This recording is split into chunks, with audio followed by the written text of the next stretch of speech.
Welcome, everyone. You can see on the screen, we are going to talk about immigration in Canada.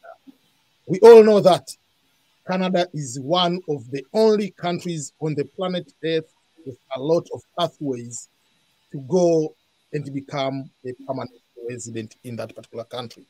And I have made a lot of videos comparing US and Canada and giving a lot of credits to Canadian immigration and pathways and encouraging people, if they have the option to choose between the two countries, obviously by default you have to go to Canada. But the best way to do this is to bring someone who is in Canada, who has done a lot of videos, a lot of content, and I can say is the expert of immigration in Canada. No one else than our dear Joyce K. Ness, Canada. Welcome, Joyce. Thank you, EBM scholars. First and foremost, I would like to appreciate for what you have been doing, for a lot of content and a lot of live stream you have been doing, educating people about so many things about life in Canada and going there. Thank you for that. Thank you so much. And for those who do not they do not know, they can search Joyce K. Ness Canada. You have 3 channels or 4 channels which are all active. We'll talk about those. But we can start by yourself to introduce yourself and what do you do in Canada? Okay. Hi, guys. My name is Joyce K. And I live in Canada. I am a nurse, registered nurse. I came from Kenya to Canada, and now I'm settled here in Canada. So I talk about Canada immigration. I give people pathways that are available for coming to Canada. And as I have always stated, Canada has got like more than 80 streams that you can use to immigrate to Canada. So you'll be lost for choice because the pathways for coming to Canada are so many, and most of them are going to finally grant you permanent resident, which is like the green card for the US. And then after that, you only need to stay here for 3 years, and then you can apply for citizenship. I always say that Canada immigration is actually the easiest in the world, and it is the one that has a systematic way of settling people, settling immigrants. And I've always stated that Canada is a beautiful country, is a good country to live, especially for families, because 1, there's no racism. Secondly, it is peaceful. It is full of immigrants. Everybody in Canada came from somewhere. So it's rare, it's very rare to find somebody with, with tints of racism. So you're welcome. Stay tuned. We are going to explore all options that you can use to immigrate to Canada. Thank you so much, Joyce, for such lovely and wonderful introduction. And we'll go right away to start talking about the programs and ways someone can go to move to Canada. So when we talk about people to go to Canada, the biggest thing people hear a lot, and I don't know whether it's because of the name itself, they hear the word express entry. Yeah. Faster process. So can you take us through what, first of all, is this express entry? That's number 1. Number 2 is how can one person process through express entry? Can a person process this one? You must be in Canada or while you are outside of Canada? Oh, that's a question. Yeah. Thank you so much, EBM. Actually, yeah, that's a very good question. And most people don't understand how Canada immigration operates. But I would tell you that Canada immigration is the easiest if you understand. So express entry is like the umbrella for all the other streams. Whichever stream you use, you will finally end up going through express entry. Whether you come as a visitor and you want to settle, whether you come as a student, whether you come through other pathways, finally you will settle under express entry. So express entry is managed by the federal government, which is the Canada government. And the website for Canada immigration is canada.ca. And then under canada.ca, you'll find IRCC. So this express entry is a system that works with points. It's point-based, so that they assess you according to your education. The higher you are educated, the more points you get. They also look at your age. The younger you are, the points you get. They also look at how many years of experience you have in your working area. The more the working years, the better. And if you have working experience in Canada, the better. So here we are saying that even somebody who is in Canada can as well use this express entry if they have, if they want to settle here finally, like legally. The other thing they look at is your marital status. Are you married? When you're single, you have got lesser points than someone who is married. Somebody who is married, they also count the spouse's English proficiency and education and all that. The other thing they assess is your level of English proficiency. That they mainly use IELTS for English for English speakers, and also for Francophone they also use TFT. So for that, they also assess how you can well speak, fluent English, how you can listen, how you can read, and also how you can write. Those are the two basic points that they look at. So when they assess you under all these, you're required to have at least 430 to 450 thereabout. The least they take is usually 430. But most of the time, when there are so many people who have got more points, they also put a cutoff at 450. So it depends. Sometimes they'll even take somebody with 400, because if that draw, because all these applications go into a pool. It's like all of them go just the way the lottery does for US. But for ours, it's now under merit. It's of professionals. It's for professionals. It's based on merit. So this pool, all the points go there. And then now from there, they pick the highest points. So sometimes you find that in the pool, there are no people who have more points. So that if you're lucky, you go into a pool that has got people with no many points, then you end up being selected. And then now that is how it works basically. But then after, if you cannot qualify for express entry, that is not the end of the world. There are other ways. Yeah, under this express entry, it has got 3 major classifications. The first one is skilled workers. Skilled workers are people with education, at least a degree and above. Skilled workers. The second one is technical people. Okay? Technical people, these are people with at least secondary education and some years of experience. Skills, this one is under skills. So that if you are a plumber, if you are an electrician, if you are a massage therapist, if you are a hairdresser, and you have got skills and you can prove them, then you fall under that class of technicals. Then the third one is Canada experience. Canada experience is now for somebody who has come to Canada either as a student, either as a visitor, or under any other way you have arrived in Canada. As long as you're in Canada, you're in that class. Now, when you're in that class, now you get a work permit, an open work permit, and then when you get Canada experience in a full-time job for 1 year to 2 years, you qualify to apply for express entry. Yeah, that's the summary of express entry. Thank you, Faye. That is a very, very good summary. So I'm going to ask you some questions which I've been receiving from people about express entry. Yes. If I compare with the green card lottery is free of charge to apply, but once you win, you have to pay. So for the express entry, because it's not like you apply for free, kind of like a lottery first of all, then you qualify. But this one, you go to the pool to get those 400, 450 score, the one they're supposed to have. But what is the cost associated? Oh, there are cost implications. Every program in Kenya has got its cost implications. The cost implications is based on how many members of the family you're bringing to Canada.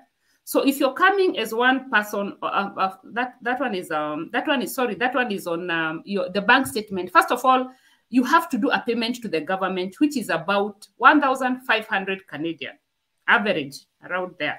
Then once you apply that, and then every extra member of the family will also have to pay separately or to add to this. And then on top of that, they also ask you whether you have got a bank statement to sustain this family when you bring them to Canada. If you're coming alone, they need you like 10,000 bank statement, Canadian. If you're coming with an extra person, it goes to 12,000. If you're coming with another one, 15,000, like that, like that. So yes, there are cost implications. However, some programs, like when you have a job offer to come to Canada, you don't require a job. You don't require to prove the job itself. It is the job itself is going to stand in the place of a bank statement, because you're coming to have an income. So they don't require you to have a bank statement. Before I go to ask about bank statement, I want to clarify to people that when you talk about Canadian dollar is exactly amount of US dollar. So people should not, how can I convert it? Is it dollar for dollar? So don't worry, it's just the same. Canadian dollar, US dollar is the same dollar. Kind of like $1, $1. Yeah. Bank statement. There are some people get confused about bank statement. Yeah. And for students, it might be different. I'm giving an example. Let's say people are coming to study. Some people, they can use the bank statement of their parents or bank statement of their friends or whatever. This bank statement must be on your name, or you can, let's say someone is 30 years old, bachelor degree with 3 years of whatever experience, and whatever the case has that experience. Can that person use the bank statement of himself plus the relative? Like, you know, in Africa, you can use your uncle or whatever, or it must be all in your bank statement with your name? That's a very good question. And each program it depends, because like for students, you can use even for an uncle. An uncle can decide to sponsor you to come and study in Canada. Your organization that you're working for can decide to sponsor you and give you a bank statement. But for express entry and visitors visa, it has to be in your own account. And even if you are putting lump sum money, the Canada government needs to know where is this money coming from. Exactly.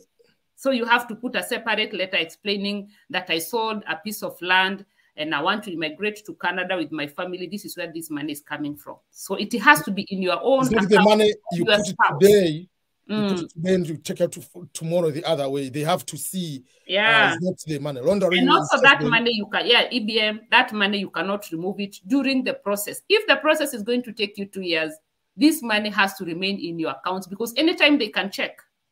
So it is a commitment. It is a commitment. The only other way you can put is to add more money. You can only add, but you cannot reduce. If you reduce, you interfere with the process. Yeah, because we might reduce, they say the max, I mean, you're supposed to have minimum maybe 20,000 because maybe you are married. And then the time they come to check, you have 17. Yes. There is someone with 25, they put you away, they go continue with other people who qualify. Yeah, and also let us say here that Canada immigration is not only for Africans, it's not for Kenyans, it's not for Tanzanians. Because even US citizens. People have been telling me that, Joyce, you only help Kenyans. No.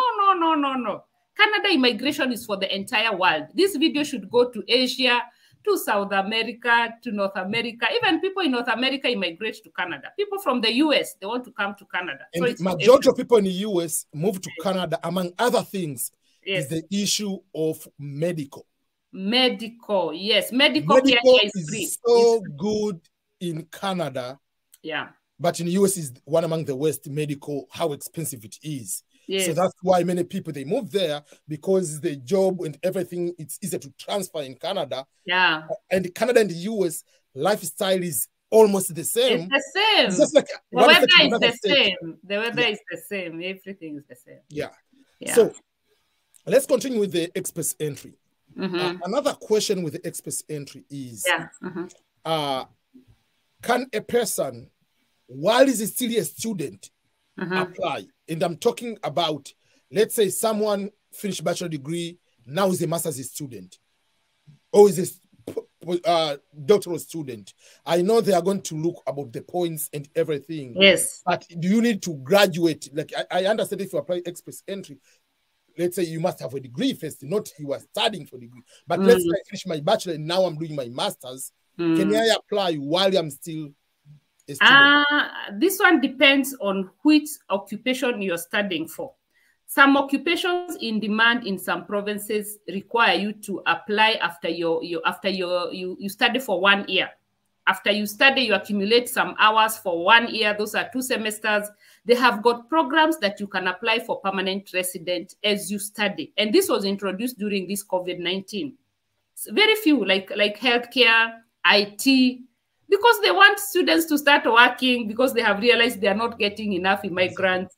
So they have opened that leeway. And this one has started during COVID-19. However, before that, they required you to graduate. And then once you graduate, they grant you a postgraduate work permit. And then this work permit, you work for 1 year as a student, post-student. 1 year is enough for you to apply for permanent resident. Okay. You mentioned something about pandemic. Yes. With the pandemic, there are good and bad. Yes. One of the best part of the pandemic is there was a demand of certain types of jobs. Yes. And we know in Western countries, there are some people, even here in the US, don't want to go back to work because I can get money from the government assistance. Yes. Be safe at my home. So many companies have lost staff, and there are so many incentives for people to go to work. How does that apply to Canada, despite getting these to get nurses, to get engineers, to get medical professionals in general? But overall, how is going to demand more people to come to work in Canada? Now, Canada has been hard hit by COVID, just like any other country. There's no single country in the world, even China, that has not been hit by this COVID-19. But every country is looking for ways of, trying to recover what they have lost during COVID-19. And Canada's one of the ways it's using to recover its resources. It's by allowing visitors to apply for jobs. And this job has to be LMIA. LMIA means that you have to look for an employer who has got permission to recruit a foreigner. That is what an LMIA means. So once you find such an employer, they give you a job offer, and then you can apply for a work permit. Once you apply for a work permit as a visitor, then you can work in Canada for 1 year, 2 years. You enter under Canada experience, and then you can finally apply for express and for permanent resident. That is one of the ways. Even the students, you can also convert a visitor's visa into a student nowadays. And this open has been extended up to 28th of February 2022. So we don't know whether the Minister of Immigration is going to extend after that. But for now, we are working with up to 2022 February 28th. That's very, very good to hear that one. So people should just start applying. When we talk about applying, we'll talk about education or going to study in Canada and what are the benefits or the ways you can continue after that. Yeah. But when we talk about the programs or the points, we call the points-based immigration or rather merit-based immigration. We know for sure it's more objective process. That means if you have a degree, you have these points. But if someone has a degree in engineering and another one in political science, obviously the weight will be on high demanding job over the other down the road.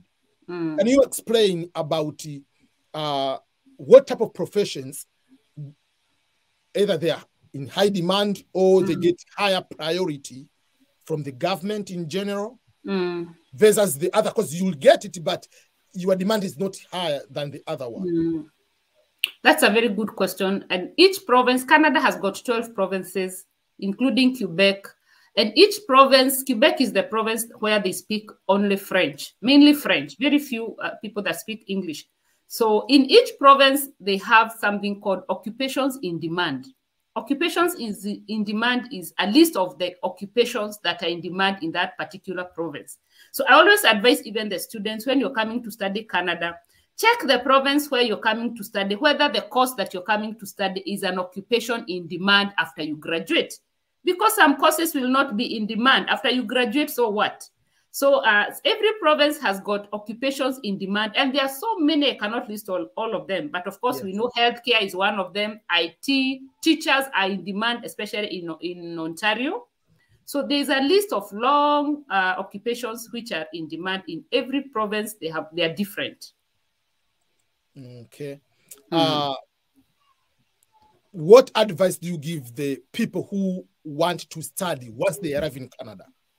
Because in the end, I apply. I'm talking about the easier way to convert or faster way to convert to express entry or the demands. Like there are certain programs, like you are saying, that these jobs are in demands.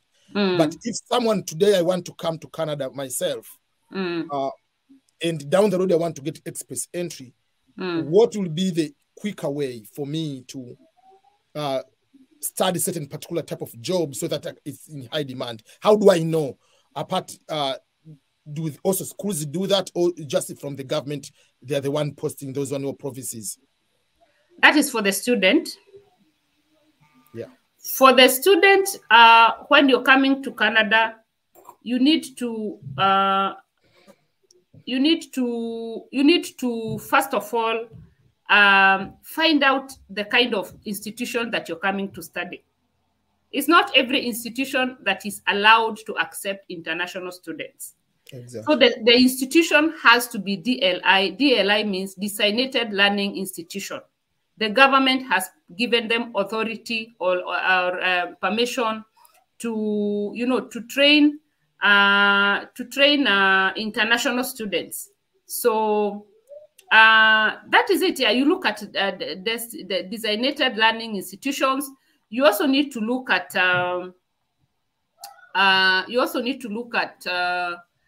whether what course are you studying? Is this course guaranteeing you a postgraduate work permit? It's not all the courses that are going to give you a postgraduate work permit. So you need to do your research, find out if the course that you're coming to study in Canada is going to give you postgraduate work permit. Because if your course is not giving you postgraduate work permit, and even your institution, then it means after you graduate, you have to go back. You will not be able to, You cannot remain here. You have to go back to your home country. So you have to be very careful. You need to know whether your college, whether the course is going to give you postgraduate work permit. Something else for international students is very, very important, that you consider the length of time that you need to come and study here in Canada. Because, for example, if you decide to pick on a program maybe for 1 year, and somebody else picks up on a course for 2 years, the one who has taken a course for 1 year, it means that after you graduate, you get a postgraduate work permit for another 1 year. And it means that during this 1 year that you are given permission to work, you'll have to minus around 3 months that you'll be waiting for this postgraduate work permit. So it means you have got less months to accumulate your Canada work experience. Then it means at the end of this 1 year, you'll be in Canada illegally because you will not have achieved your PR, your permanent resident. But somebody who has taken a 2-year course program, after they graduate, they get up to 3 years postgraduate work permit. In 3 years' time, it's enough for you to apply for work permit, to get your PR, and to do all the things that you need to do. Something I would advise Africans, because sometimes we don't have enough banks. Remember, the longer the period of study, the longer the bank statement you're required. So some cases you find that people have got financial implications that are shortage. So in this case, you need to take 1 year program. But after you graduate, don't rush into going to work. You go to renew the study permit, go another 1 year. So the first year, maybe, for example, you can study a course related to nursing, like personal support worker. That one is like a caregiver. And then the second year, you can do maybe something like something else, whatever you want, if it's business administration or whatever you want. But at least make sure that you have studied 2 years. That is very, very important. Thank you so much. I know I'm asking this question because it's crazy when people, they ask this on the green card lottery. Yeah. Will the U.S. Embassy or U.S. government give me the flight ticket or give me this one? So I'm asking the same question. Yes. When you get the express entry, are they going to give you any money or place to stay? Because that's what people want to know. Finally, after you get permanent resident, when you apply, you are approved, whatever it is, you are coming to Canada. Do they give you, okay, so you arrived here, this is your door, I mean, the key for your house, this is your house for free. Do they do that? Or anything the government gives you is cash-wise to facilitate you traveling? No. All that budget is on your shoulders. You don't get anything from Canada government for immigration. Until you come here, you're a permanent citizen. When you get a permanent resident status, you never lose it. That is one of the advantages. You will never lose it. Even if it expires, you remain a permanent resident until the day you decide to withdraw. Nobody will ever remove you from that. Welcome to US, where permanent resident is not permanent, depending here on it is permanent. Here it is permanent. No, you will never lose it unless you decide you want to do it. Like some people I know, they're outside Canada, it has expired, but they can never stop being permanent resident. Until then, they withdraw. The only challenge is that when they want to come here, somebody, the consular officer can decide just to make their lives hard, because they will come here now with maybe a travel document.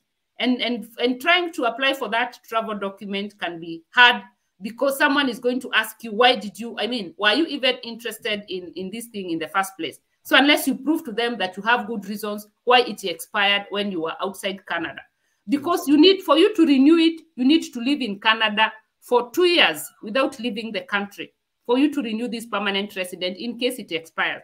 But I always advise people, when you get it, come stay here, be consistent, stay here for 3 years. You only need 3 years, and then you apply for citizenship. It's not like the US where you have to stay for 5-6 years. Here it is only for 3 years you apply for your citizenship. Yeah, thank you so much for clarifying that one. So now I want you to take you to another program. The program also which many people are talking about, of going to Canada and to be able to become permanent resident, which we call PNP, or people call Provincial Nominee Program, Visa Program, or rather just Canada Provincial Nominee Program. I want to know, what is Canada Nominee Provincial Program, or Provincial Nominee Program, PNP, and what difference is with that one with the overall the express entry, and how does one person qualifies to go and get the Canada through the PNP program? Okay, PNP is provincial nominations for Canada. And what happened so that we can have PNP is because the government realized that it's not everybody who is able to get express entry points, because it's not everybody who has got all these qualifications to attain at least 450 points. So what they did, they introduced these provincial nominations so that now, if you don't attain the 450 points, the government, you can apply to get nominated in the province. And when you get nominated in the province, that province is going to give you a free points of 600 points. It's going to give you 600 points for free. Once that province nominates you, they give you 600. So this 600, you're going to add them to the express entry, and you qualify now to get your permanent resident. So there is no particular province that will ever give you permanent resident. They don't have that authority. So whatever they are doing for you is just to promote you, is just to boost you, so that you can qualify to apply express entry. Okay. So related to that, when you get permanent, you get the permanent residence through PNP, because the province gave you a boost of certain points to go to the express entry, which is the kind of like a federal government from the provinces. Are you supposed to go to work with that province, or you can go to any other province? Now you can imagine, even you, it's like EBM marries you, brings you to the US, you get papers, and then you decide to divorce him after he has helped you that much. So the express entry had not given you permanent resident. This province, let's say, for example, New Brunswick has helped you. They have given you provincial nominations, and then you decide to leave them and come to Ontario. Are you not unfair? Naturally. So it's the same thing. It's the same thing here. When a province nominates you, they require you to stay there for at least a minimum of 2 years. And they are wise. They know that after you have stayed somewhere for 2 years, you don't have anywhere else to go. You have started looking at houses in those areas. trying to think of how you can buy a home. You have found friends. So how are you going to start going to another province and start life afresh? So it's like they have tied you into that province, and that is their goal. Their goal is to help people to go to the provinces, and especially you find that the provinces that are small, the provinces that are way north, are the provinces that are easier to immigrate. Why? They have made it easier so that we all don't go to Ontario. We should not all go to Ontario. I live in Ontario personally. So they want you to go to Newfoundland. There's another, let me tell you, EBM, there's another province called Nunavut. That province, my friend, during summer, there's no darkness. They run 24 hours, sunshine 24 hours. Go and research. You can imagine how deep, how interior it is. That province is so cold. There are very few people that immigrate there. So they have made it easier for people to immigrate to Nunavut. So when a province nominates you, they require you to stay there. You may have forgotten something, EBM. There's something else called Rural Northern Immigration Pilot.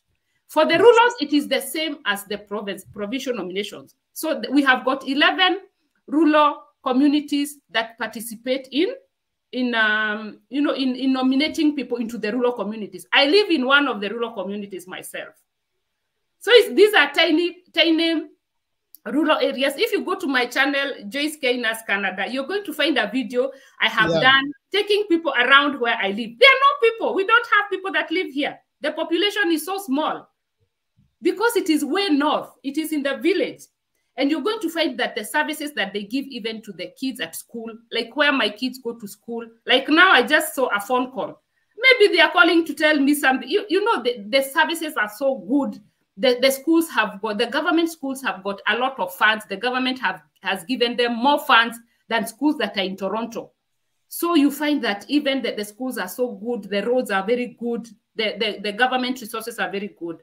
Why? Because there is no competition, there is no grabbing. The houses are sparsely populated. The houses are cheap. People have started coming to buy houses in the rural because they have realized life here is very cheap. So there are those 11 communities. The same thing happens. So when my rural community nominates you, they give you 600 points, and then you take the 600 points to the express. Yes. I mean, those are a lot of opportunities. Yes. So many. That's not enough. We also have. We are going to talk all those, but like I'm just saying, like. You see, there's so many. There's another one program called Atlantic Immigration Pilot. Atlantic. These are 4 provinces that are just surrounding the Atlantic Ocean, and this is the New Brunswick, Newfoundland, Nova Scotia, and Prince Edward. These provinces are also very easy to immigrate. Very easy.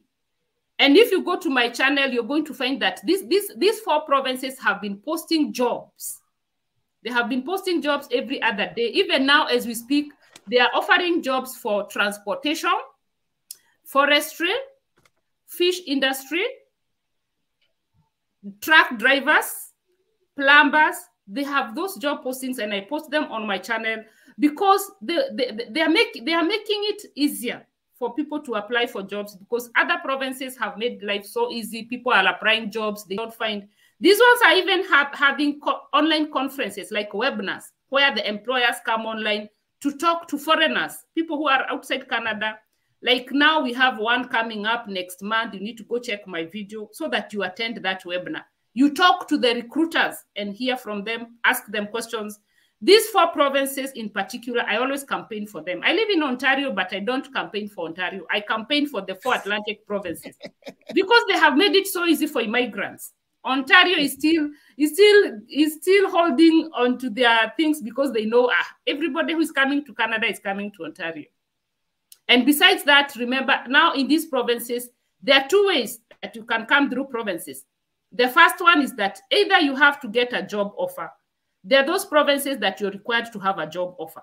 So this job offer is going to help you to increase your points for the provinces, because the provinces are also grading you according to points. And there are other provinces in Canada that do not require you to have job offer. We have got 5 provinces in Canada that do not require you to have a job offer. We have got New Brunswick, We have got Newfoundland, we have got Nova Scotia, we have got Prince Edward. All these provinces, they don't require you to have a job offer. These are the provinces that I'm always campaigning for. Because if a province does not require you a job offer, what else are you waiting Make for? it easy for yeah, you. Just apply. It's just to apply. It's just to apply and you get nominated. And we're encouraging guys to understand, try to understand these systems. Watch our videos so that you understand, and then we can also help you to come. So for those state provinces which you have to get a job, so on your own, you have to find if the companies which hire foreigners first to have a job offer, so that you can get to the final nomination from provinces to go to the express entry. Yes. You need those points. They are going to give you points, free points. But once some you get provinces like Manitoba, you just need to know somebody there, even a friend, or a friend of a friend. So just know somebody. That person gives you 50 points, and 50 points push you into getting nominated to the province. So if you have a friend who lives in Manitoba, go look for them. Look for them, let them nominate you into the province, and you have got a leeway of immigrating to Canada through Manitoba province. I'm really appreciating for all this information, because these are the things people should know. Yes, thank you. And all the time I tell people, when you have a dream to go overseas, don't confine yourself to one opportunity only. Open up, go to different countries. While you are there, you'll be in a position to see which one is better. Yes. So speaking of that, this takes me to international students. Yes. I have so much experience talking about international students, scholarships, even if you want to pay on your own education. Yes. But one of the things I tell people is, when you have to make a decision, apply many universities, apply to many countries in such a way that if you get these opportunities, you are going to compare which one is better. Number one, do you want to go to stay there? Maybe to become permanent resident. Or you just want to go there and study and come back. Or do you want to go there, just go there for 1 year and come back? But if majority of us, we are taking education as a way to migrate to another country and stay there permanently, like myself, I came through education to America permanently. So I usually tell people education is one among the ways I can control, because if I apply 30, 50 universities, there is no way I cannot get even one. So Canada is the first country in my list. If I have to advise someone, either you are going to pay for your education or you go to scholarships to go. As long as if you want to stay in the first world country right after your studies. And you mentioned two things. One is the way you can be able to get express entry through after finishing your studies and work experience. You get more points. You have work experience in Canada. You have all those kind of things. But another thing you talked about, the post-study work permit. In the US, we have, many countries, it's just 1 year. So can you explain the post-studies work permit in Canada, and what ways a international student, after finishing studies, can become a permanent resident of Canada? Sorry for longer explanation.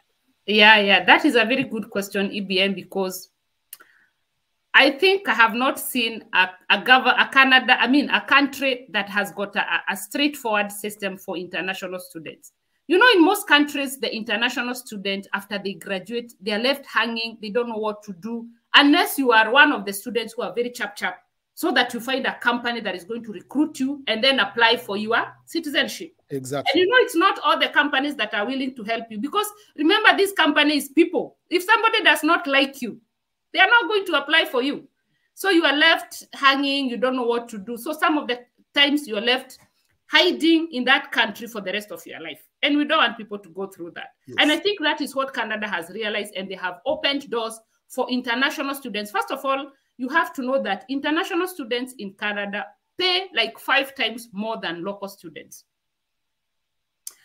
So if you have got an option of choosing between coming to study and applying as a permanent resident, always apply for permanent resident. Because when you come as a permanent, let's say, for example, you have a degree.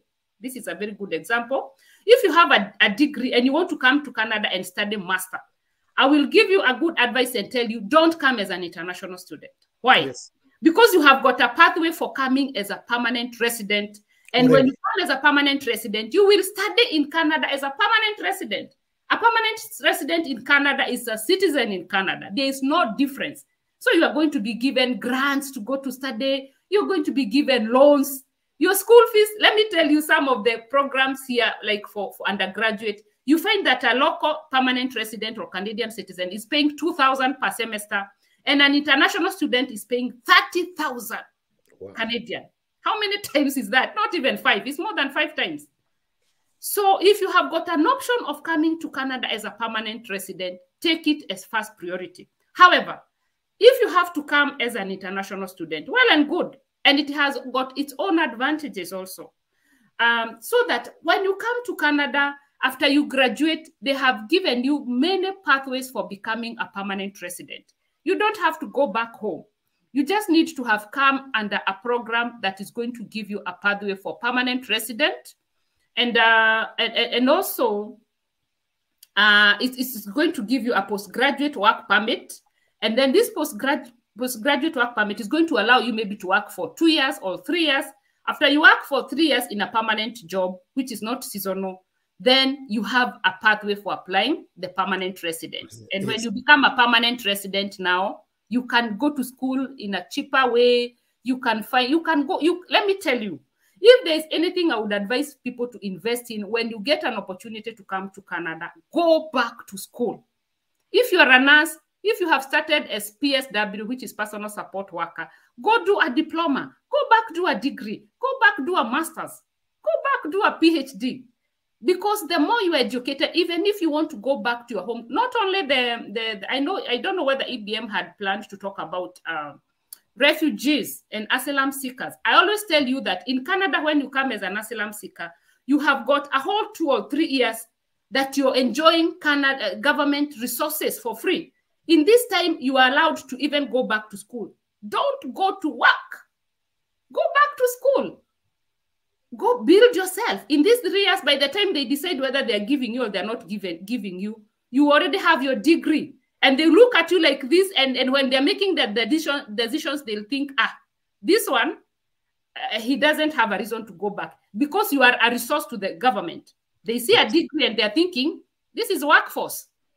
But when you come here and you're doing shortage jobs, I'm not saying there's any shortage job, but if you come here as an asylum seeker and you're not focused, you may end up with the 3 years and they tell you, go back home.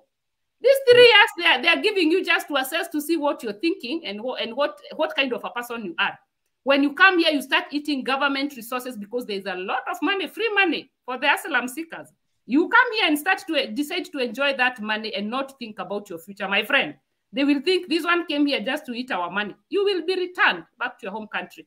So when you get an opportunity to come to Canada, make sure that you use it wisely. Study, study, study, study. The more you are educated, even if you ever want to go back to Tanzania, to Kenya, to Asia, whichever country you want to go back to, you are fully equipped.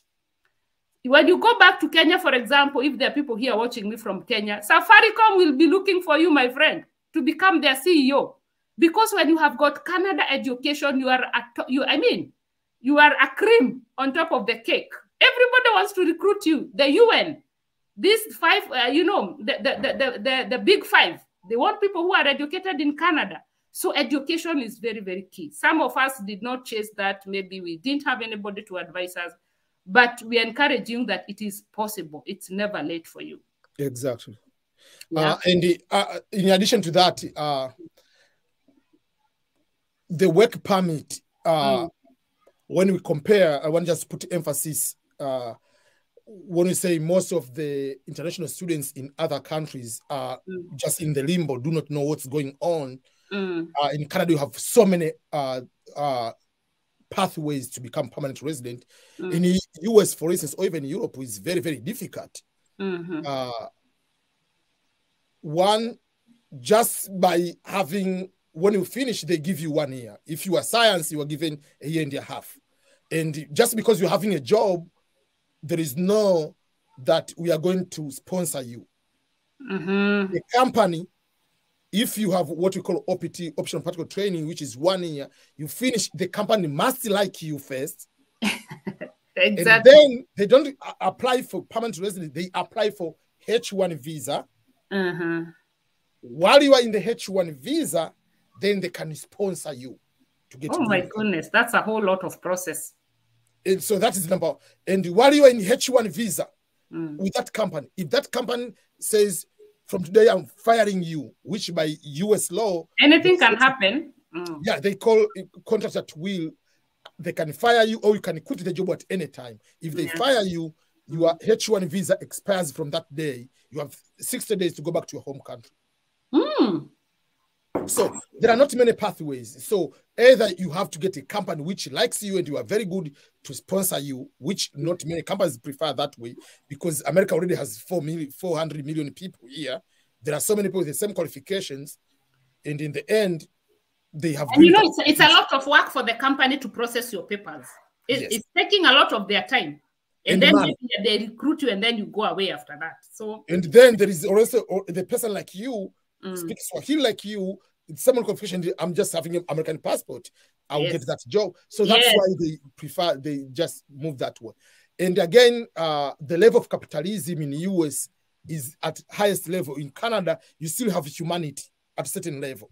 When it comes to capitalism, like there is a social capitalism, but here, I'm a capitalist. Why should I bother about you? You don't have work permit. Stay aside. I'll just deal with the person with the work permit. So almost most of the companies' job advertisement in US, they're at, we are not sponsoring for green card.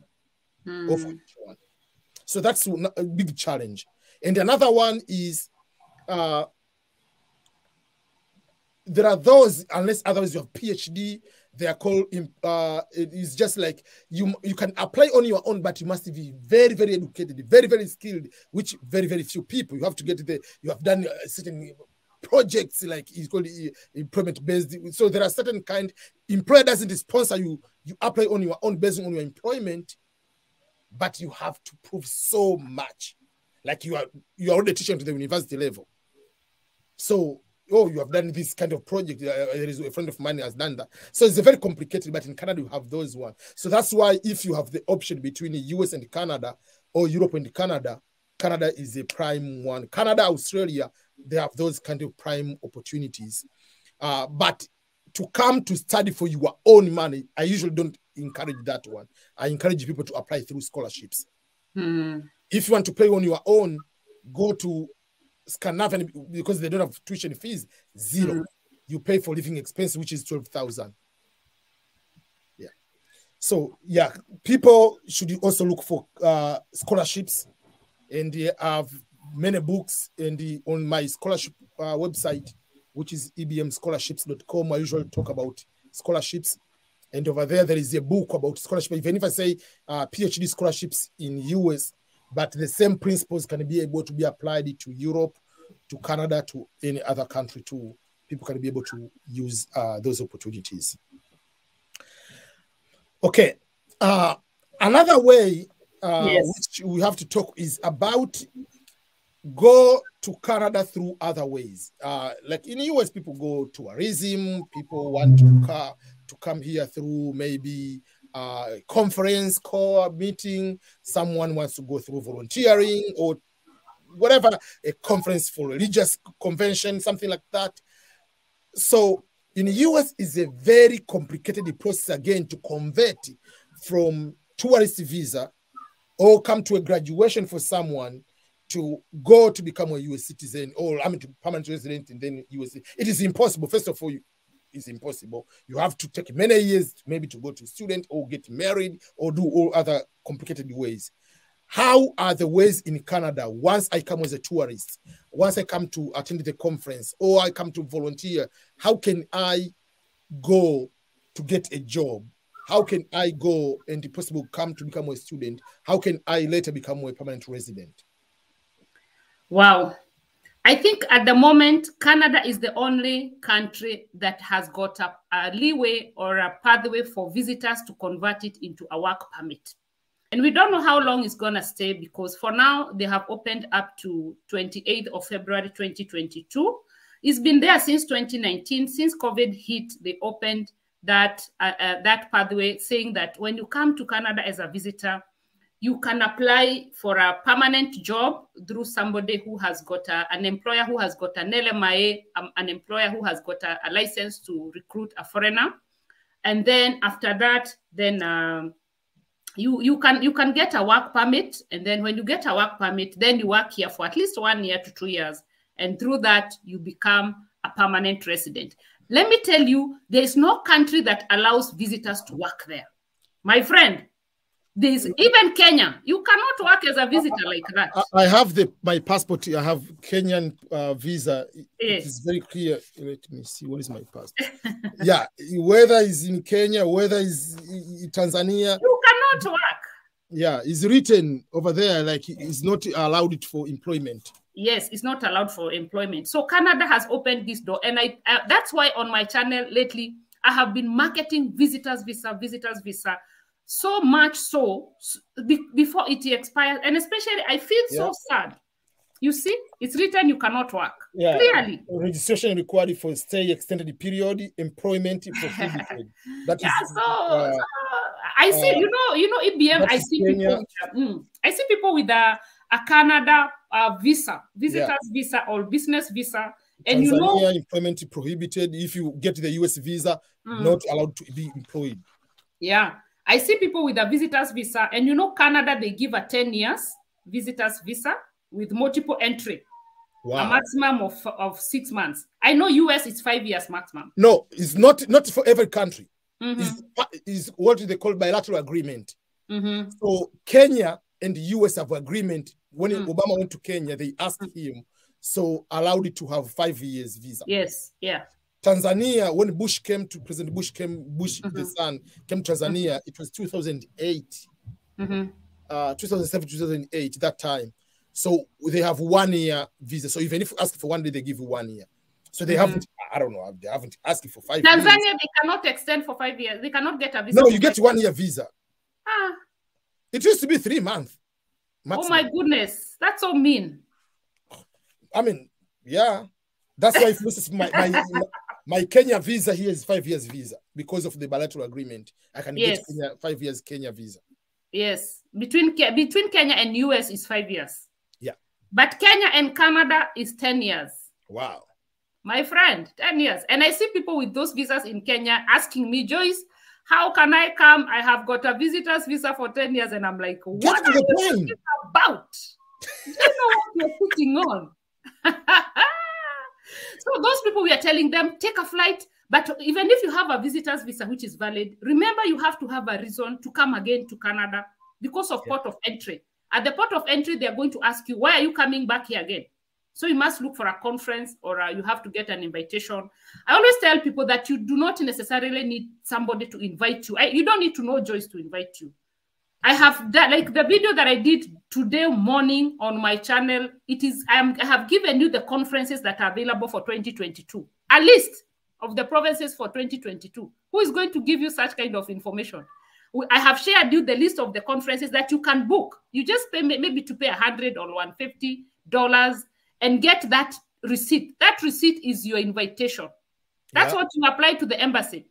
And the Canada embassy, unlike the US, you don't go there physically. You just do everything online. I have done a very good video on how you can, the documents that you can submit to Canada embassy to increase your chances of getting it.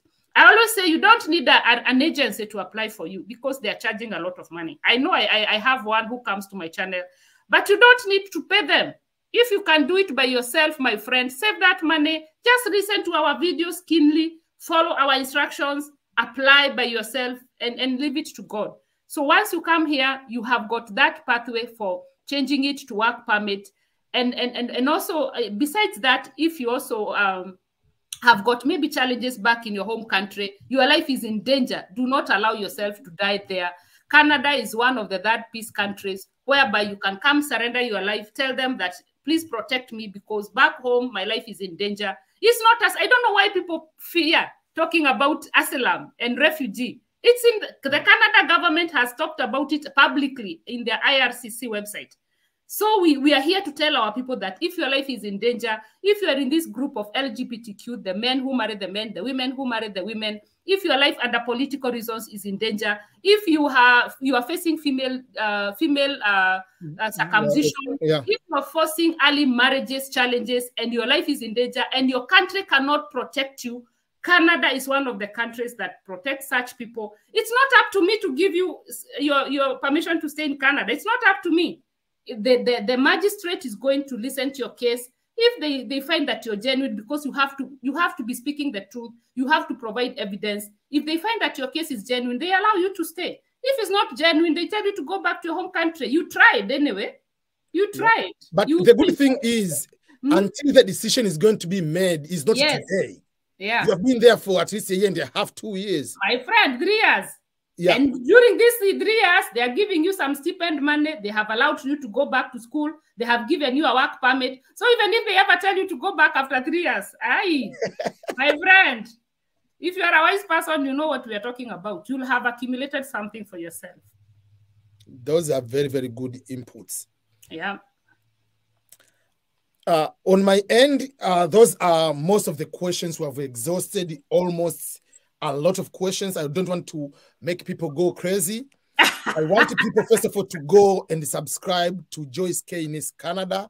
Yeah. If we want to go to Canada, that is the only channel for East African YouTubers. Wow. Thank you. Even African YouTubers who are only dedicated 100% with the videos about Canada. And Thank you. 3 times a week dedicated to go live stream. And she's going to do live stream 3 to 6 hours, like in one session. Like passion for my people. I want my people to find a way for coming. So I'm really very proud of you, and I really appreciate what you are doing. And for those who do not know, yourself, you went through this process. So you are not, apart from knowing, you have experience on the first hand. So that is another credibility for people to know that, okay, this person is not just talking from vacuum. It's taking the practical thing. It's a journey I have walked, and I always say that any information that we have shared here is not in any way legal advice. In case you need legal advice, you go under IRCC, find a lawyer, find an immigration consultant, consult IRCC itself. They have their email, they have their phone numbers for clarifications. So we are only here to share our life paths that we have walked, our friends' life paths, and just to enlighten you. Thank you. Yeah, so I really appreciate for what you have been doing. I will give 2 things. One, if you have any question for me, that will be the first part. Of the second part, your last word overall. My last word is that we are dedicating to helping anybody who is interested in hearing about coming to Canada. That is my passion. I think God has called me to do this. I believe so. So just come subscribe to our channel. I am only on YouTube. I'm not on Instagram. I'm not on Facebook. I'm not active on Facebook. So I'm only on YouTube. Come and subscribe and watch our videos. You're going to learn so much. And then in case you need to meet me one-on-one, like the way me and EBM are talking, come on my live streams on Joyce K Content Creation, Mondays, Wednesdays, and Friday. Thank you so much. Any question for me? For you, it's just a precision, EBM. We cannot thank you enough. Guys, EBM is one of my mentors. He has mentored me. I was not like this, guys. This is the guy behind this success.